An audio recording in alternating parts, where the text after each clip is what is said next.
Welcome back to our shoulder series. So this is part 2. We're talking about pain at the top of the shoulder. I'm Patrick from Suarez Physical Therapy. We're here at Fitness Artist. If you didn't catch our first part, it's about pain in the front of the shoulder. So feel free to go back and check that one out. And if you want to keep getting this content, make sure to click and subscribe and like and comment below if you like the content. But today we're going to talk about that pain at the top of the shoulder. And usually what we see with this is when you're raising that arm up, you start to get pain at about 90 degrees when that arm comes up. That pain lasts as you continue to go up until you get way up to the top, and then that pain goes away. This is very common in people who work overhead, even people who work in a seated position, and they get that forward rolled shoulder. So what we're going to do today is we're going to talk about where is that pain actually coming from, and what can we do about it. All right, so I'm here with Travis from Fitness Artist, and we're going to go through a couple of ways that we can start to see where that pain in the shoulder is coming from and how to help minimize that pain. So again, typically what we see with this is that painful arch. So Travis, you're gonna have your arm down at your side here. He's gonna raise that arm up, and right about here is where he's gonna start to get pain. That pain's gonna last as he goes up, up, up, up. And then once we get to about 160, 180 degrees, he'll say, all right, that pain's better. It's not as bad. So come on now.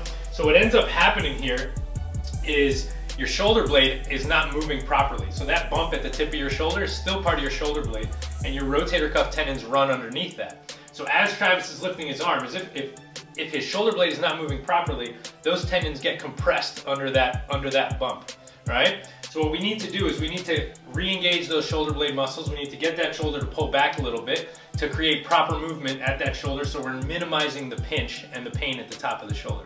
So what I'm gonna have Travis do is you're gonna go ahead and lay down on your stomach for me.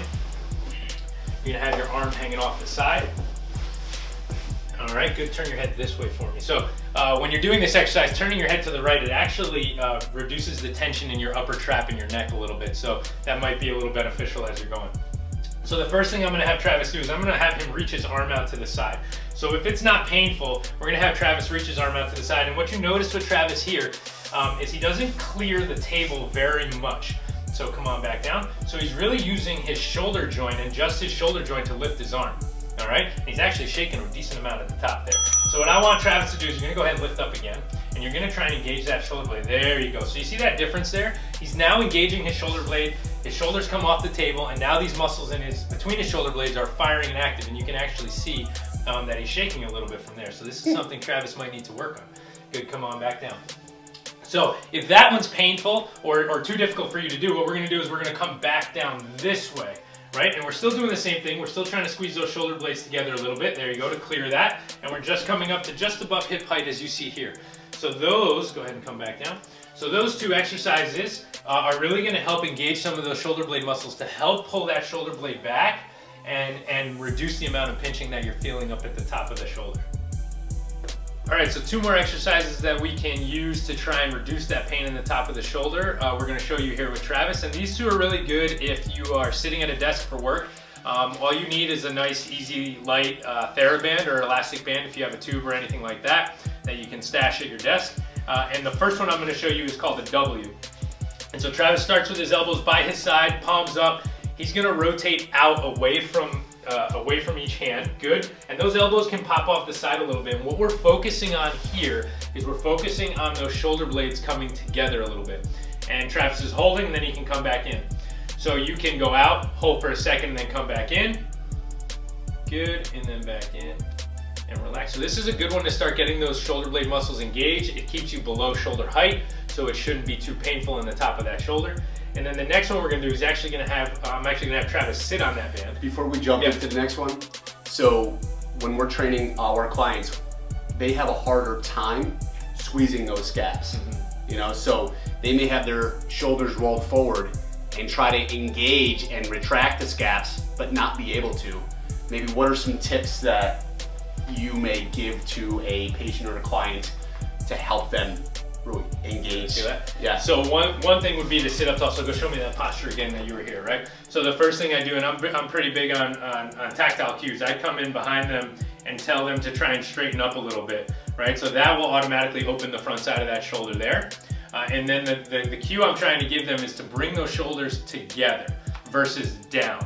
So relax for a second. We don't want that shoulder to be depressed. We want that shoulder to be pulled together. So almost like trying to, if you had a string between your shoulder blades and trying to bring that string closer together. And you're holding that position as you then rotate out. So those are a little bit of the cues for me, and when I'm working with a client, I like to actually get in between their shoulder blades here with my finger and kind of poke at their upper back and have them feel like you're trying to pinch my finger between your shoulder blades there. Right? We see that a lot in a seated row. Yes. With clients rowing here where they're actually not getting any engagement in the upper back. So rolling those shoulders back, drawing the belly button into the spine, and focusing on pinching the shoulder blades together and letting your back bring back your arms. You know, a lot of people will pull their arms when it's really a back motion. Right, exactly, and that's what we have to think about. It's perfect. It's an upper back exercise. When you're pulling, and then when you go to row, go ahead and or when you go to rotate. So you're going to rotate out both arms. Okay. Yep. So when you go to rotate both, we're engaging that upper back, and the idea, like Travis was saying, is to maintain that engagement of that upper back because it's mostly a back exercise. And then when you're engaged there, that helps clear that space. So now we can rotate freely without pain. And so what we're trying to do is engage that back muscle, engage those upper back muscles, rotate without any issue so that the brain can understand, okay, I can rotate without pain here. This is the position I need to be in order to do that. And you see that a lot with overhead workers, electricians, mechanics who are working underneath a car where they have to hold their arms up for a certain amount of time, right? And if their shoulders are remotely forward, think about the strain that's actually right. It's on gonna that rotator. It's going to put a whole lot of pressure on that rotator cuff underneath that shoulder blade. Because go ahead and reach up and do that again. Because when they're rolled forward, now that shoulder blade is tilted forward and is closing down the space where those rotator cuff tendons are. And so they also work in tight spaces, so they got to bring their arms together a little bit. Some of that is unavoidable. So what I like to recommend is when you're doing that, let's say you're an electrician or mechanic and you're in that position for 20, 30 minutes. When you get out of that position, even without the band, just going through some of those exercises to reverse that posture to make that shoulder feel a little bit better and take some of that compression off of the top of that shoulder. Great. All right. And then the other one I wanted to show, I'm going to have you sit on that band for me.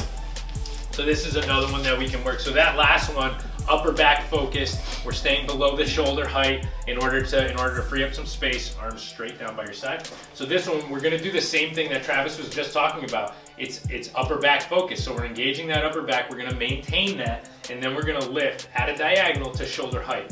Now this one, good, back down, and you're maintaining that back. So Travis is doing a nice job maintaining the engagement of his shoulder blades throughout the exercise. Even when his arms come down, that shoulder blade pinch is still there, all right? He's not slouched as he comes down. So this one, upper back, you're holding it the whole time, same as the last one, but now when we lift at this angle, we're actually getting some rotator cuff strengthening in here. And this is proven by research to hit one of those rotator cuff muscles in particular a little bit more than the others in order to start getting strength where we would be compressing. You know, again, and like was mentioned before, this is great for whether you're sitting at a desk and you have that rounded posture, or you're working, you're a mechanic, electrician, plumber, anyone who's working overhead, hairdressers who are slouched forward and working down on someone's hair. These are very good exercises to reverse that posture and get out of that compression that you're feeling in the top of your shoulder. And would you agree that it is almost impossible to actually engage your core when your shoulders are rotated forward, right? It makes it much more difficult to actually engage that core and have it nice and snug throughout the movement. It makes it much more difficult based on the position that your spine is in, your pelvis is in. So being able to get a little bit taller through your spine, through your lumbar spine, your thoracic spine, that'll allow you to hit that core a little bit stronger and maintain that posture a little bit better. Yeah. A great example that I love to use is, say if your arms were forward out and I put a broomstick or even like a rifle, literally, and I told you to balance that rifle along those arms. And if your shoulders are rolled forward, like most, that sooner or later your arms are gonna start shaking, right? Or you can't hold it up. Yeah. But if you can sit up tall, engage those lats, right? And engage the scaps, that's so much harder for me to pull down. Right. So that builds on those scaps kind of being the foundation of that movement. So like you were saying, it puts you in a good posture to engage your core, but now your shoulder blades with your middle trap, your low trap, your lats, now your shoulder blade is in a much stronger position. So if you think about building anything, if you're a contractor or anything like that, the sturdiest structures are gonna have a strong foundation, right? If you're rolled forward, put your arms out. If you're rolled forward and those shoulder blades are sitting forward and they're not in a proper position, that foundation your arms are built on is not strong. When you're able to engage those muscles in your upper back, engage that core a little bit stronger, now that foundation is much stronger. It's much more difficult to move your arms. You'll be able to lift a little bit more weight. You'll be able to stay out of pain longer. You'll be able to avoid certain injuries that tend to happen. All right, so the last exercise we want to show you engages the serratus anterior. Now this muscle helps keep your shoulder blade gliding along your rib cage so that it can move properly when you go overhead. So we're gonna have Travis do one of the most basic versions of this exercise. We're gonna have him get on his hands and knees here on the table, and we're gonna show you what we're talking about. All right, so you see Travis here. He's got nice strong elbows. He's in this quadruped position, and what I want him to do is he's just gonna push his body away from the table. So go ahead and push. And you'll see his upper back round a little bit. Now this might seem a little counterintuitive, but what's actually happening is when he engages that serratus anterior, it's sitting the scap right on the rib cage and gliding it upward. And that's what we need when we're moving that arm overhead, that upward rotation. Go ahead, sink back down and then back up. Now what you'll notice as Travis does it, just keep doing it for me. Yeah, he's keeping his elbows nice and straight. So this isn't an actual push-up. It's actually engaging a little bit in the top of that push-up where you're pressing up and rounding that upper back a little bit, engaging those shoulder blade muscles. And this is one of the most basic versions of this exercise. We can actually progress this exercise to being on an elevated surface or going down into an actual push-up position, which will be one of the more difficult exercises to do for the serratus. I might actually fall through the table if I did that. Yeah.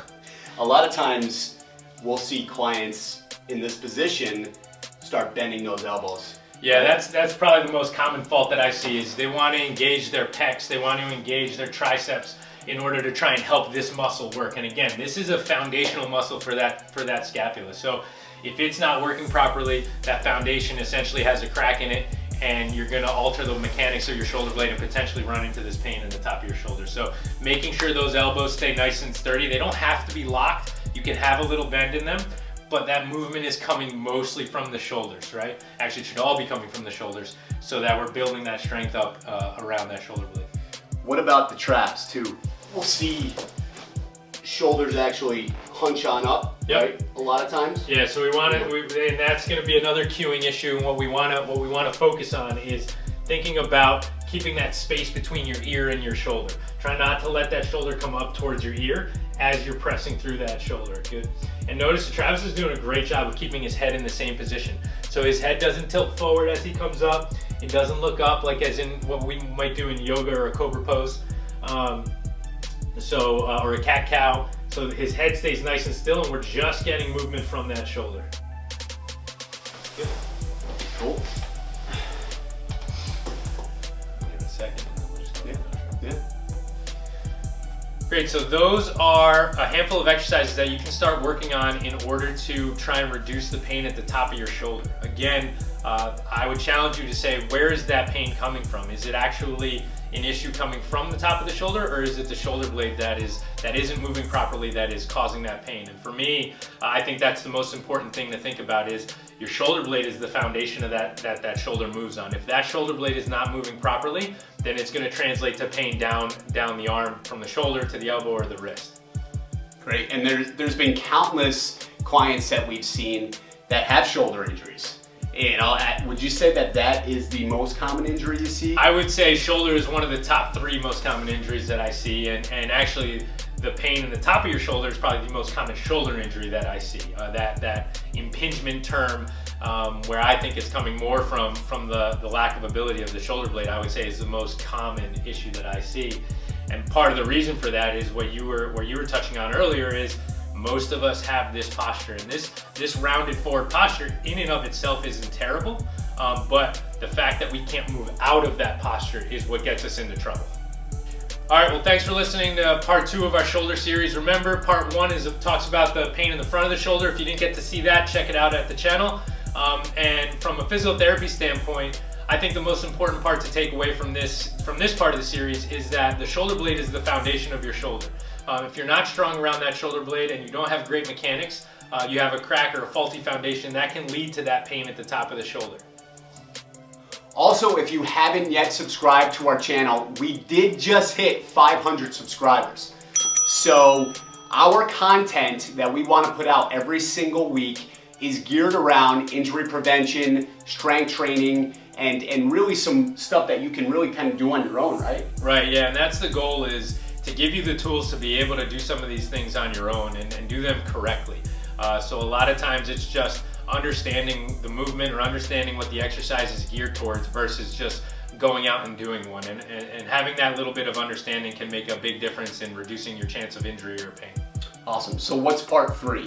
So part 3 of the shoulder series is going to talk about some of the diffuse pain that we might get on the outside of the shoulder that might leak out from the back side of that shoulder. So again, part 1 talked about pain in the front of the shoulder. This was part 2, talked about pain in the top. And then the last part of the series is going to be kind of that diffuse achiness that we might feel on the outside of the shoulder. Thanks for watching, guys.